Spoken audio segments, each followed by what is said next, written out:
name is Kate Flanagan. I'm a graduate student at Mercy College, and today I'm going to help share a closer look at Piaget, a famous Swiss psychologist. Piaget was a scientist from the start. He was born in Switzerland on August 9th in 1896. He was the firstborn in his family, and he was also the only son, having two younger sisters. His father was a professor and really put an immense value on academics, not taking things just for as they are being seen, but researching and understanding the scientific reason behind why things happen. His mother was full of energy and also slightly neurotic. Some people believe that this is probably what influenced him to go into the field of psychology. Both parents encouraged his curiosity in science and academics from a very early age. Piaget showed a great interest in learning and understanding animals and the natural world around him, often opting to research, read, and write over other recreational activities that children his age would normally have been drawn to. Jean Piaget's first real passion was zoology. He began studying birds at a very young age and wrote a science book called Our Birds, which actually was noted and recognized in the field of science. He went on to complete his doctorate in zoology in 1918.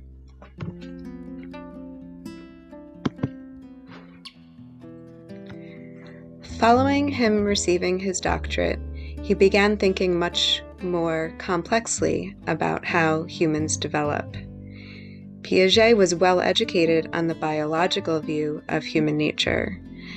However, he was also raised in a very religious family. He found himself conflicted between religion and biology. This conflict drove him to research and better understand how humans, especially children, learn and develop. He enrolled in psychology at the University of Zurich, and he immersed himself in the teachings of some very influential psychologists, including Carl Jung, Eugene Bleuler, Cyril Burt, and Alfred Binet, who's well known for the intelligence test. He was very driven by one main question: how do children learn? One of his first professional assignments found him in Paris working under Alfred Binet. His assignment was to administer and standardize intelligence exams for children. He did so, and he did so well. However, it led Piaget to think more complexly about children and intelligence. He didn't feel that evaluating what answers they gave and normalizing intelligence scales was really enough. What Piaget wanted to understand was, how did these children arrive at their answers? Whether right or wrong, it's the process of how they arrived at them that really fascinated him. His passion became studying children through naturalistic observation. This is one of the things that Piaget is most known for. He would get down to their level, play simple games, watch how they observed objects, ask questions, and he felt that this was the true way to understand how they think and learn. Piaget got married, and he had 3 children of his own, 2 daughters and a son. These became his number one studies. He intensely studied his 3 children from infancy to adolescence, and they were greatly impactful in informing his theory of cognitive development. The key concepts of Piaget's theory involve how we interpret information to learn concepts. There's 3 main ways that we do this. We have schema, which is a concept that helps us categorize and interpret information. A schema is our framework for understanding a certain subject. Next, there is assimilation, which is an adjustment of a schema when we are acquiring new information that is similar to what we already know. This new information fits nicely in with what we know, and therefore it creates kind of a harmonious, deeper understanding of this schema. Alternatively, we sometimes need to work through accommodation, and that's an adjustment of a schema. This is when we acquire information that differs from what we already know. So then we need to change our schema because the new information conflicts what we already understood.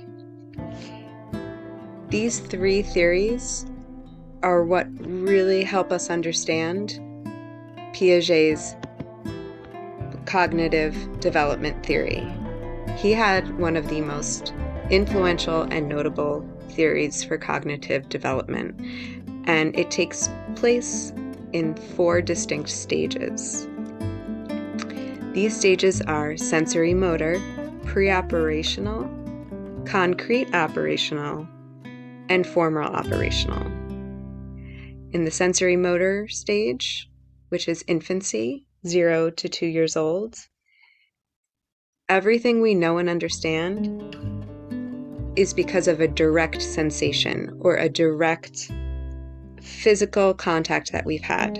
So we use our senses, touch, taste, vision, hearing, and thinking to know and understand the world around us.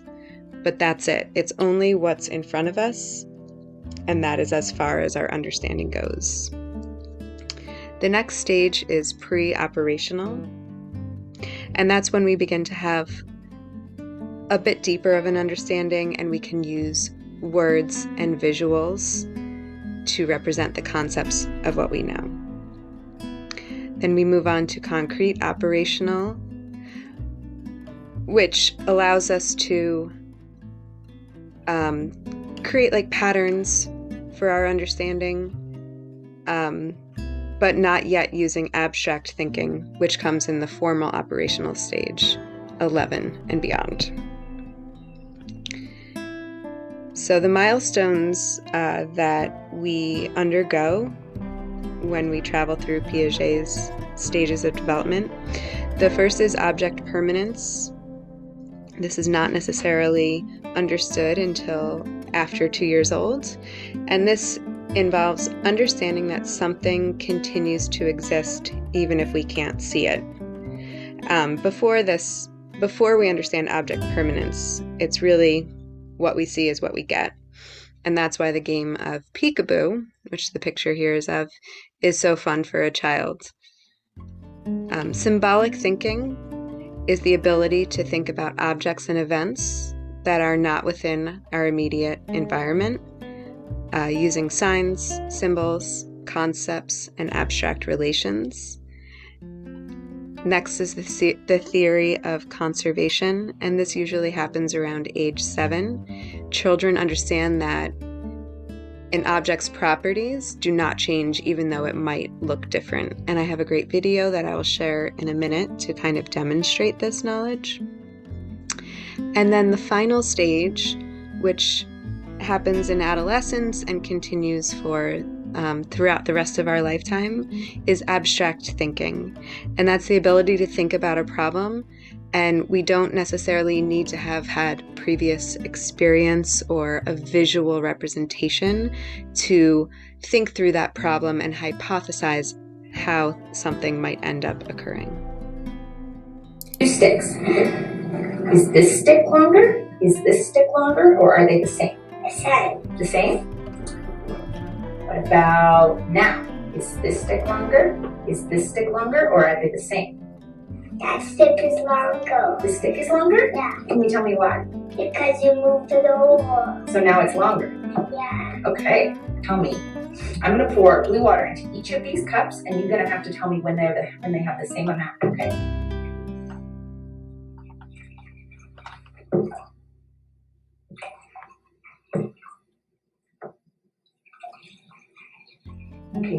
this one is the same? The same. The same? Those two are the same now? Yeah. Okay.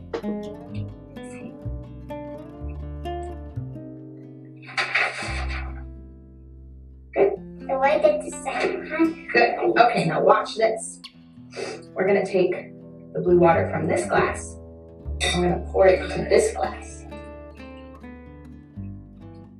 Now, does this glass have more water? Does this glass have more water, or are they the same? Has more water. This one has more water? Can you tell me why? Because that one's higher than that one. That one's higher than that one, right? Can you tell me, does this ball have more Play-Doh? Does this ball have more Play-Doh, or are they the same? That one's has more Play-Doh. That one has more? Yeah. Let's try and make them the same. Make them two of the same size.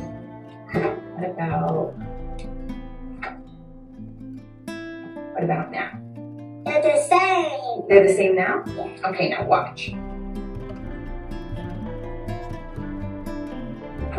Now, does this one have more Play-Doh? Does this one have more Play-Doh, or are they the same? That one has more Play-Doh. That one has more Play-Doh? Can you tell me why? You smushed that one. Because that one's smushed. How about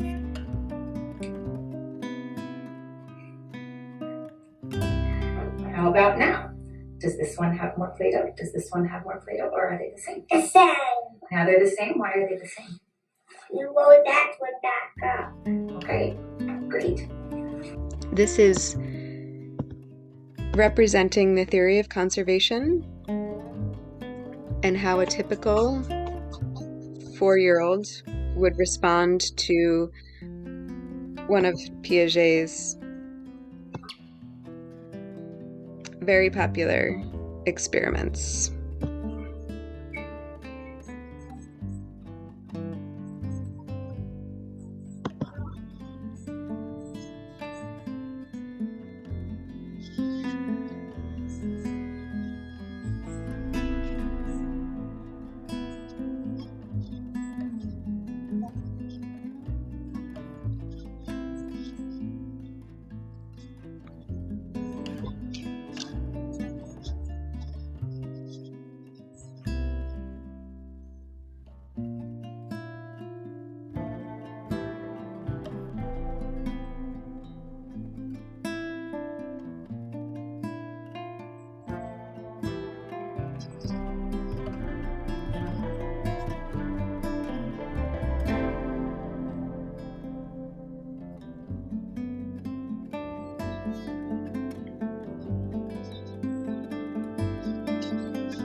So you can see in the video a 4-year-old only understanding the objects based on how they appear, and not necessarily that if you change the shape of something, you're not changing the quantity of it. This same child in 3 years, when they reach the age of 7, should have reached that conservation understanding and know that those two glasses had the same amount of liquid, and those two Play-Dohs are the same exact size. Just because it was smushed or changed, the container was changed, does not change the properties of that object. One thing that Piaget said in one of my readings was that children have a different quality of understanding, but not quantity of understanding. And it's interesting because they're making connections, and they're learning and seeing and representing or sharing what they know to be true, just as rapidly as us as adults, but that their quality of understanding is just a little bit more immature.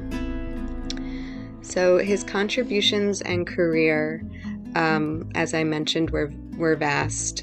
In 1955, he built and became the director of the International Center for Genetic Epistemology at Geneva. And this was really a center that studied the philosophy of education. This is really where he spent most of his time researching and writing. Piaget wrote over 60 books and 100 published articles. And he was awarded many prizes and honorary degrees from top universities, including Harvard, Manchester, Cambridge, and Bristol. He passed away in Geneva in 1980, and really, the bulk of his life, he was a psychologist professor in Geneva at one center, where he just studied child development and continued to share his findings with the world. Here are my references, and I hope that you enjoyed learning more about Piaget.